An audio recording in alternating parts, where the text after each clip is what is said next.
Welcome back to another episode of Genero's podcast. Today's guest is Juhana Rintala, the CEO and co-founder of Ruokaboksi. Ruokaboksi is a service that delivers a delicious, healthy, and easy weekly meal plan straight to your door. It's also been one of the fastest growing companies in Finland, going from less than 1 million in revenue to over 20 million revenue in just 3 years. Welcome to the show, Juhana. Thanks. So I was reading recently an article that Helsingin Sanomat did about you and Ruokaboksi, and I thought it was amazing. It was really incredible. It was very transparent, and I know about Ruokaboksi obviously since you were a client at Generos, but I also discovered from the article that wow, there's a lot more to the story. So I'm really excited to dive into that. Let's start from the beginning. So before Ruokaboksi, you were living in Sweden, working in retail as an engineer or with engineering background degree. Yeah. How did you end up go from there to the co-founder and CEO of Ruokaboksi? Yeah. So I was working for the ICA Group, which is like the Kesko of Sweden, for almost 10 years. First as a consultant, and then in the Baltic countries as head of business development, and then the last 4 years in Stockholm for ICA Sweden as the commercial head for their online business. So was that at the time where they were building out the online business? Yeah, so I was basically, when we started, it was a project organization. We built up the technology and the position for ICA Group in the online space from scratch, basically. And that went from like 0 to more than 100 million euros. Obviously, we had a pretty solid brand behind us, but still. That was really a huge learning experience. Basically, it struck me that it happened. I happened to be in a position with some competency and in an industry when it's just getting into this kind of disruption situation. So if you look at like different categories of retail, groceries are by far the least online. So like the extreme cases are obviously like games and software, which is more or less 100%. I think clothing is around 50, something like that. But food is like a couple of percent. Yeah. And that's obviously, at least in my mind, it's an opportunity. It's somehow obvious that, that is where the volume will go. The volume will go from bricks and mortar towards online. It's just happening quite slowly. And I felt like this is a space where, even though I never considered myself as an entrepreneur at all, no, I felt like, okay, this is happening on my watch now, so should try to utilize this opportunity in one way or another. So that was like the opportunity side, but then there was another thing also, which is more like how the food system is built up. So I became very conscious of the fact that if you look at the assortment in a regular supermarket, basically half of the floor space is given to items that we humans shouldn't be really eating, at least not a lot. And that's a shame, I think. The incentive structures in the food industry is such that it's much better to sell crisps or chips than to sell potato. So it's you gain margin by modifying the base ingredient more, and that usually leads to less nutrients and a poorer quality of food ultimately for the more person calorie dense, easier to overeat. Exactly. So that's, and then the other thing is, of course, that there's also a huge amount of waste generated in the food system. So 1/3 of all produced food is actually wasted. Is most of the waste from consumers who buy too much, or is it at store or restaurants? Where's the most of the waste happening? Yeah, so it's like throughout the supply chain. Yeah. So of course a huge part of it is happening already in the growing part and the production facilities, due to very many factors. But one of them is of course poor forecasts. And then, of course, the stores need to look nice. I mean, there's a saying that no one ever buys the last banana. Yeah. You know, the shelves need to look pretty, Yeah. and the assortment needs to be very wide, and that has a cost. The cost is waste. Yes. And then, of course, also at the homes of the customers, because it's usually when we go shopping. It's not very well planned. At least that's my experience. So it's a lot of impulse buying, a lot of trying to solve the problem of what to eat very quickly, and that also generates waste and a lot of impulse purchases. So it's kind of happening all over the chain, you know. So there was 2 insights. One is food is also going to switch online. Yes, and it's an opportunity to do something about this. To solve the systematic problem of waste and poor nutrition. Exactly. And that's the idea behind Ruokaboksi, essentially. Yes. So I was familiar with the concept. We didn't invent the meal kit format. It's like HelloFresh and these. Yes, HelloFresh, Linas Matkasse in Sweden, of course, and ICA had their own meal kit business, which I was actually responsible for a while. So I was pretty well versed in this, and then just felt that. Since it hadn't really broken through in Finland, that this was a good opportunity to pursue. And so you started, or you co-founded Ruokaboksi in 2017. Yes. What was kind of like the first couple of years? What was the focus? What were you guys working on? Yeah. So I think we founded the company in the summer of 2017, together with Jesse Frykman and Vappu Pimiä. And then the first boxes to customers went out, I think sometime in January 2018. Pretty much the first year was more like figuring out how to produce the service. So how should we plan the recipes? What kind of recipes? Where should we source the ingredients? And who can packet this in a good way and deliver to the customers? Like really setting up the operations trying 100 different things and maybe two of them sticking. Yes, It was a lot of work. But that was like the project phase of it. You know, it was a lot of work, but I didn't feel it was so tough, because it was like, you know, everyone knew that in the beginning we're gonna need to figure stuff out, and the whole thing was kind of in a project mode. Yeah. But then the following year was tough. Because 2018 or 2019. Yeah. Because then kind of then the realization came that okay, all the basics are kind of in place. We're not in a project mode anymore. We're kind of in a steady state mode. And we just realized that we really lack a robust sales funnel or sales process. That was I think that was like really one of the tough times, because we really had to rethink basically everything that we thought about how to acquire customers. So you spent like 2018 and half of 2017 building the product, solving a lot of problems. It's fun. It's like project. You're really trying to just build the product, and then when you try to go to market, you're like, oh, yeah, it's not what we had planned at all. Yeah, it's like you have this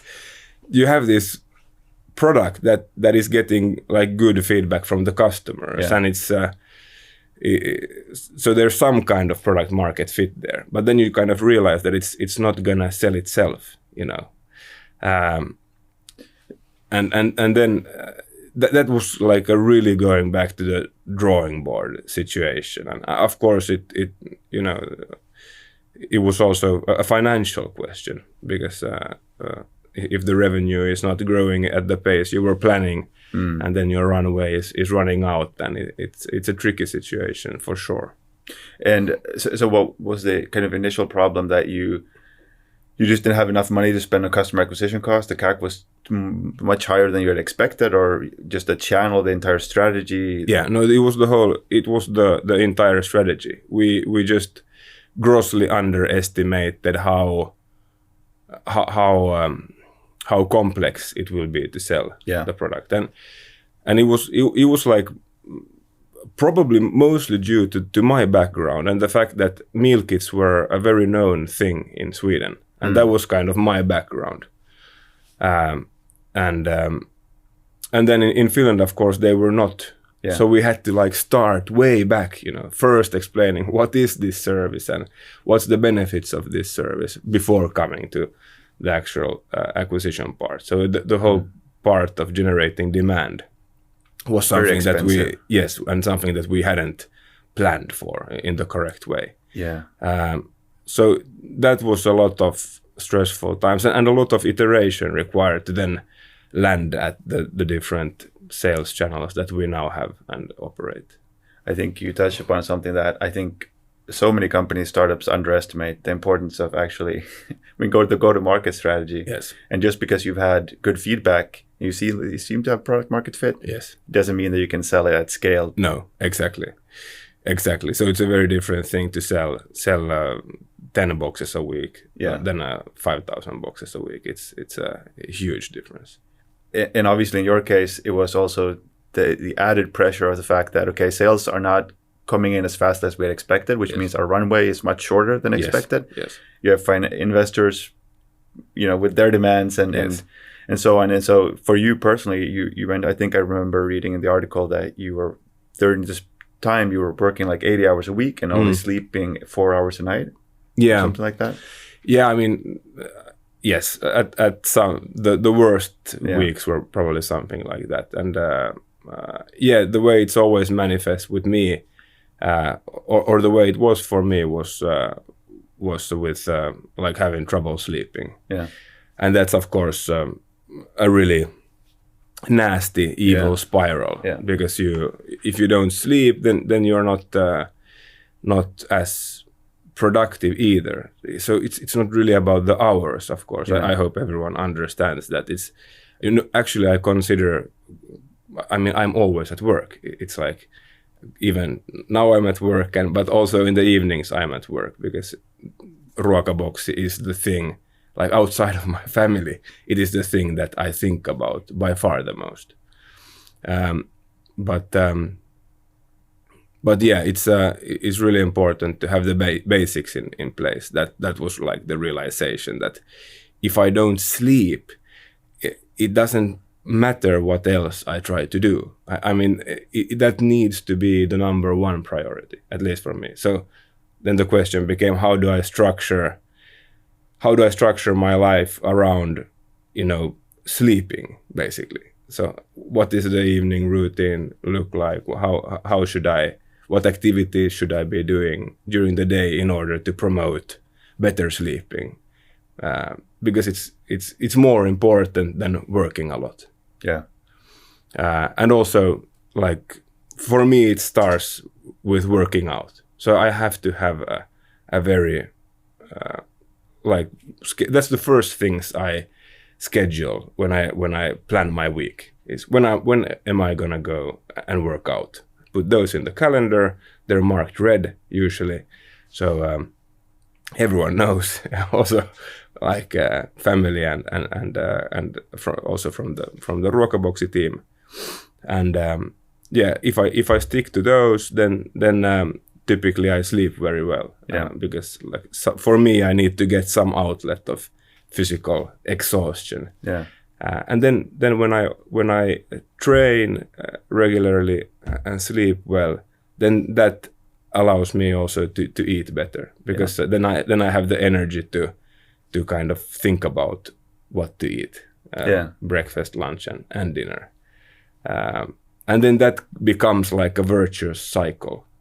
This is like my experience, where you have good energy, and then you can train a little bit more maybe, or more efficient, whatever, and you sleep better, and then you eat better, and then it's like a positive, nice base for your life then to build, and that allows, at least in my case, me to withstand or live with significantly more stress or uncertainty and anxiety. Right, because I think you mentioned in the article as well, and you said it just now, it's not about the hours you put in, it's how well do you cope with all the stress and pressure. Yes. That's what makes or breaks the... Yes. I think that's very much key. It's like having the structures in place, the routines, I call them, like, and that allows you to cope. And so that's very important. Then I think also mindset is really important. I mean, the issue, I think, with being an entrepreneur is that it becomes personal. You're not, and being an entrepreneur is not a job. It's an identity question. And then, of course, failing at that becomes a huge problem, or the fear of failing in that becomes a huge problem. But I've started to view it more, instead of taking it so, I mean, take seriously is the wrong way to say it, but to more view it as a game. It's like we're playing a game, and the game has, in the game we need to achieve some things, like produce a really awesome product for our customers, and then also make it in a way that allows us to earn money, earn a profit. That's like the fundamental goal of the game.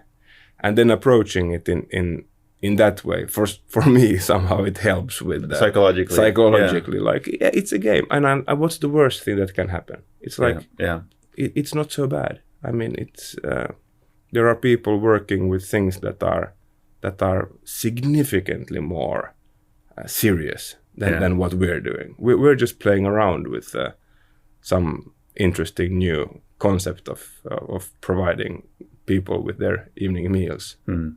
I think that is probably really important, because when you spend so much time working and thinking about something, it becomes huge in your mind, and it feels like this is really important, and if this fails, then I fail. Yeah. And I think you also mentioned in the article, like, when you're working at ICA, if you do really bad at your job, maybe your boss knows, or some colleagues, but if you fail with the company that you started and you're in the media representing this company, everyone thinks that you're a failure. Yes. That's rough. Yes.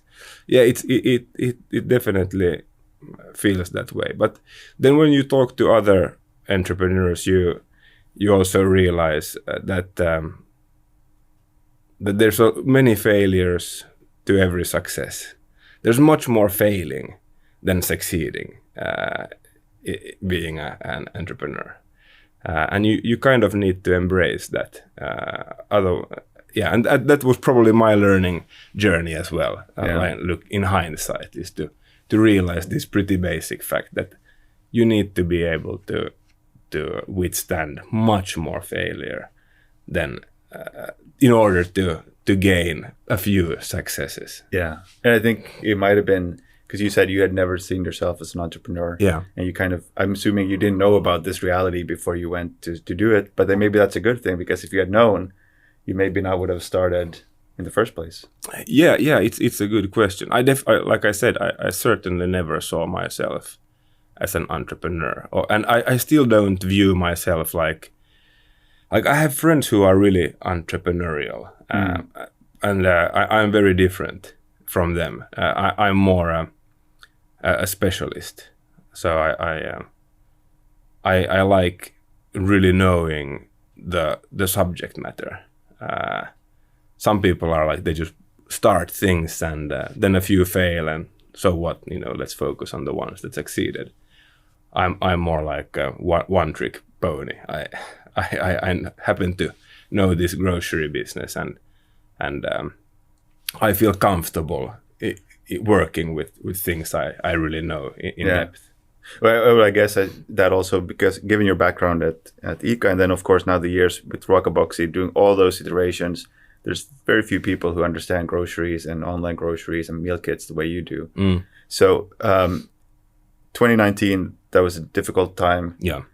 And then you were working on, you got kind of your personal routines in order. Yes. And then 2020 came around. And if you look at the numbers, that's when the growth took off. So actually, what kind of happened there? Looking in hindsight, actually we did grow every year until last year with more than 200%. Okay, but significant. So it was like, but of course, starting from a pretty low base. I think, like, you're correct that 2020 was when we went from like hundreds of thousands to millions in sales, and yeah, that's probably the point when people typically notice the company externally as well.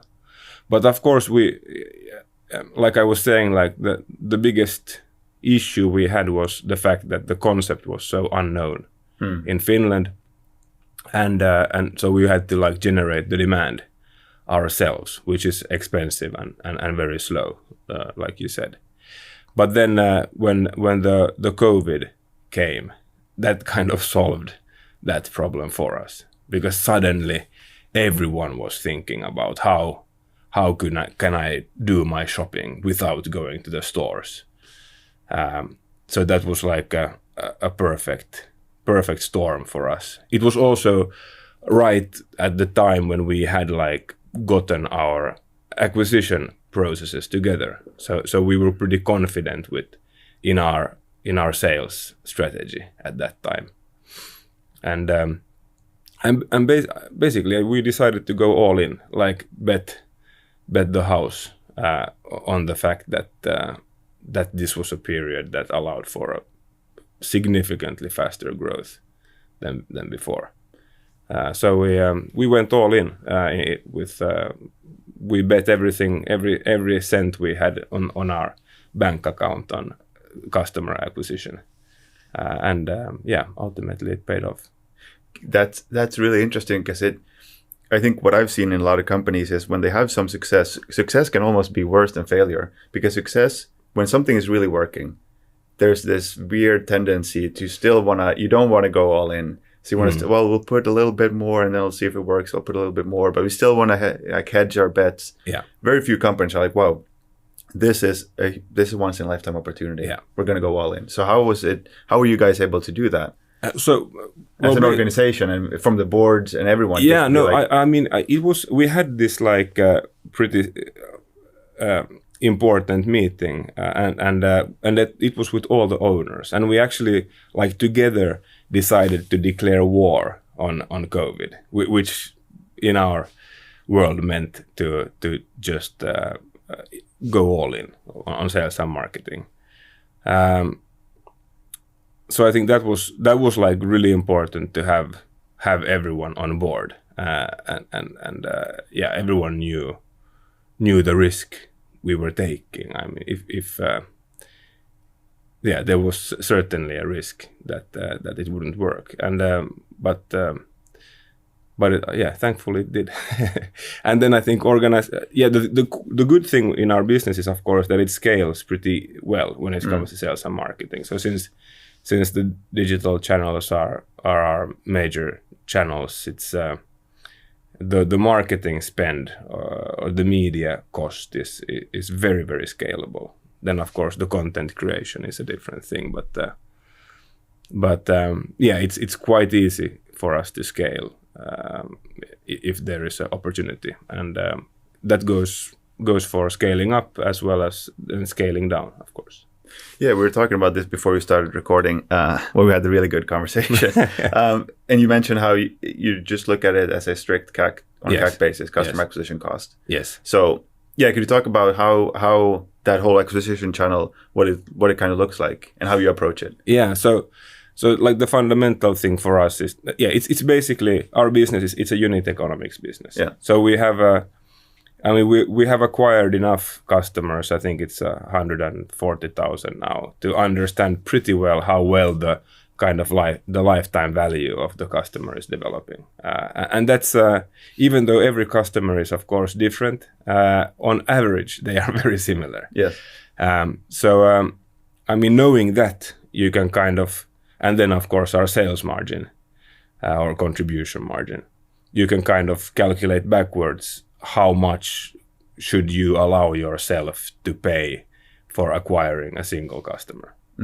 And we've always looked at it like, the customer payback needs to be under a year for the fully loaded CAC, and for the media investment, it needs to be less than 6 months. And that kind of sets then the value, what you're going after. And I view it like we're constantly bidding on different in different digital channels for customers, and as long as we can acquire them for less than the threshold price, we can scale that up as much as possible. Because we know that the money will come back to us quickly enough. So it's never a cash issue for us. But then when times are tough, or when the market is not good for us, then we also see it very quickly, and we don't try to force growth. So it's a very holy thing in our company not to jeopardize the CAC, and to rather than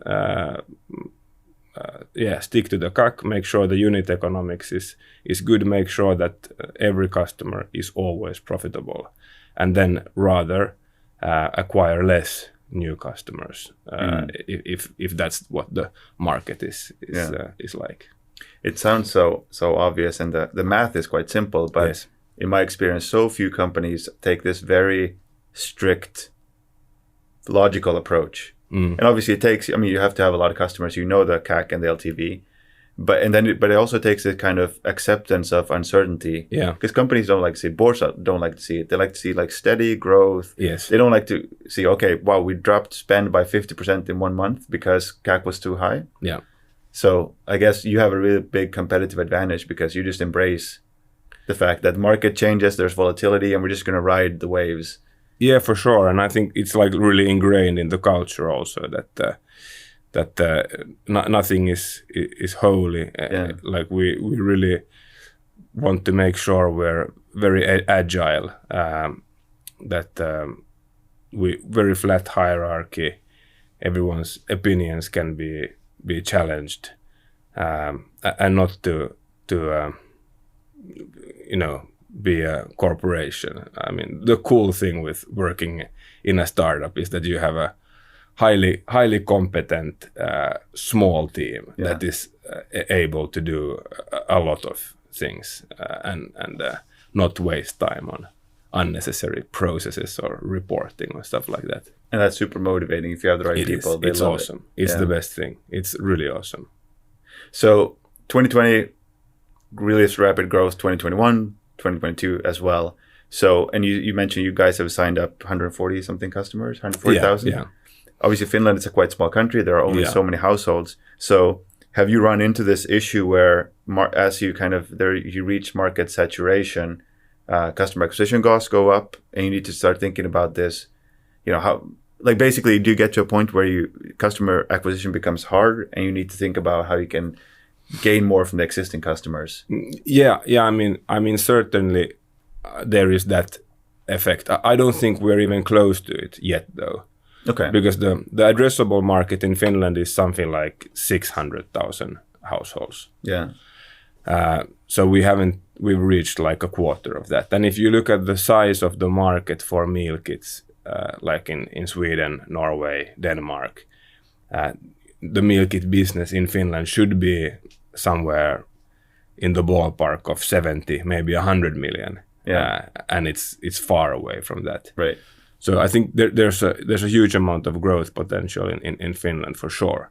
But it's clear that from our point of view, now since customer acquisition is much more tricky in this market climate, with high inflation and lessening purchase power, I mean, then we've directed our efforts to focus more on improving the lifetime value. So what can we do in terms of marketing and sales activities towards our existing customers, like campaigns and tactics there.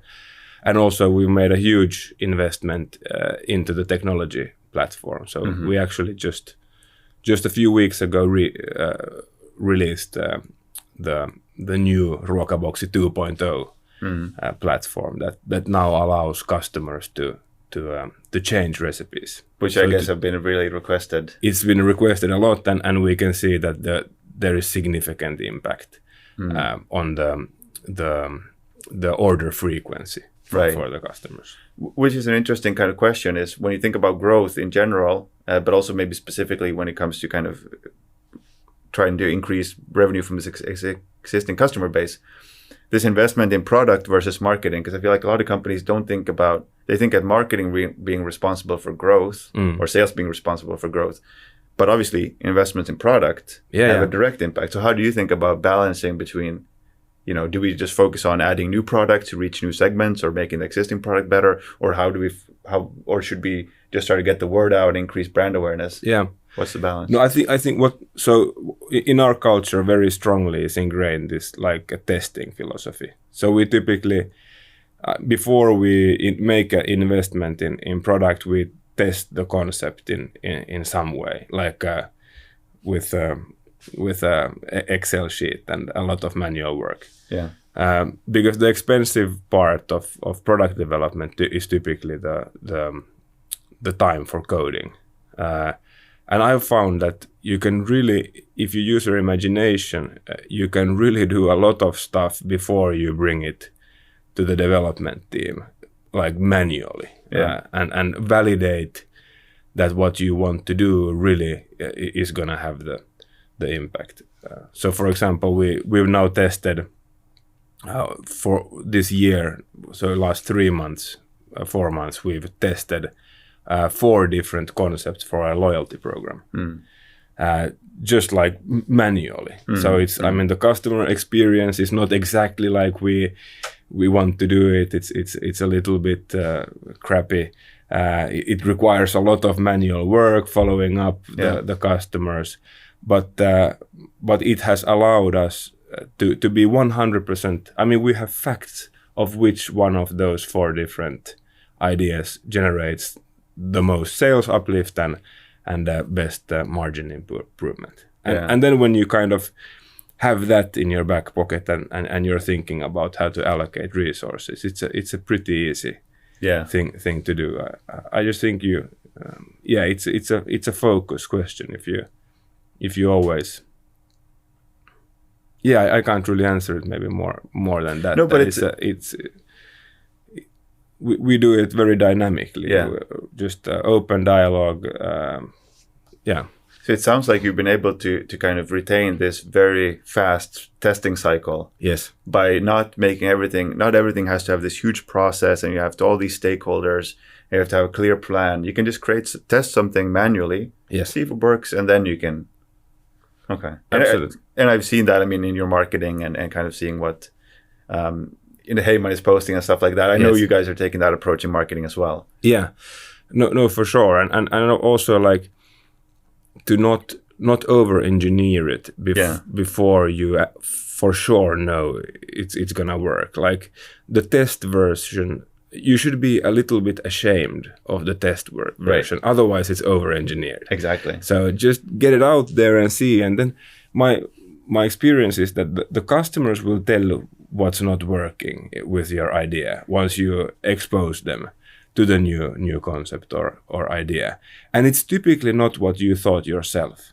It really is like that. I've learned that at least my intuition is really bad, like what will work, and it's quite often that you completely miss the ball. Yeah, and that just proves to me that don't even try. Yeah, if someone has an idea and there is a way to test it, simply do that. Then you'll know. Then you won't need to speculate. But that requires that entire company culture where you as a leader, for instance, can say that, don't trust my judgment, let's look at the data. Because often it feels like we have to portray ourselves as these all-knowing. No, that's not at least my way of doing it. And it's actually forbidden to say that Juhana said in our company. That can never be used as an argument to get something done. It's like, my opinion is just as valuable as anyone else's when it comes to these customer-facing things. Yeah. Then, of course, we have budgeting and fundraising, and that's a different topic. But when it comes to serving the customers better, it's like, if I don't like one recipe, it's like, it's one guy. It could be that the rest of Finland loves it, and it's very dangerous if people start listening to my opinion too much in those kinds of questions. Yeah, staying close to the customer, I guess that's also key. For sure. What are you most excited about in the future, or like thinking about this year, next year, when it comes to groceries and how the market is going to change in Finland? Is there anything specifically at Ruokaboksi you guys are working on in terms of products or services? Yeah, for sure. I mean, so this year, basically the must-win battles that we set to ourselves were to launch the new service, so Ruokaboksi 2.0, which we have now done successfully, and the second thing was to reach profitability, since it's a very dangerous time now to be at the end of your runway. I mean, money is out there, but valuations are far from what they were a couple of years ago, which was probably excessive. I'm not saying that, but still, it's a time when it's very important to have like this endless runway situation, and that's been our number one goal for this year. So now then, of course, for next year, looking at growth again more seriously, and we've just become very conscious of the fact that what we've done in Finland can probably be replicated on other markets as well. I mean, there's a huge amount of markets close by, if you go south from Finland, that are completely underserved when it comes to meal kits. And it feels like there's a huge opportunity to be the first mover on those markets. Yeah. And that there's a possibility to create a really strong market position, like we have done in Finland with like 90% market share or something like that on those markets. And it's a pretty unique opportunity. So we definitely want to take the Ruokaboksi business abroad. And that seems like could be a really good strategy, because obviously, like a HelloFresh, for instance, if you go down south to these Baltic countries, it's not interesting yet, at least, because they came into Sweden like 2 years ago or 3 years maybe or something like that. It feels like the big players like HelloFresh are now focusing on the markets where they are already. So they're not having huge plans of expansion right now, and that of course creates an opportunity for a company like us. Like HelloFresh, they're probably also more geared towards operating on huge markets with really, really a lot of people and pretty high purchasing power. We're like homegrown in Western Siberia, someone said. So we have a very lean way of doing it, and we think that it's a strong candidate to be successful in these countries, which are probably more similar to Finland than to, let's say, the US. You can, from kind of probably how you do marketing to logistics to everything, you guys build a completely different product that is able to work in different markets. Exactly. Okay, so congratulations on the new platform. Thank you. And then, best of luck working towards that profitability target. And then next year, on that growth and maybe international expansion. Yeah. It's going to be really interesting to follow you guys' journey. I'm rooting very, very much for you. I think it's really incredible, and just the kind of culture that you have and your attitude towards things and the transparency.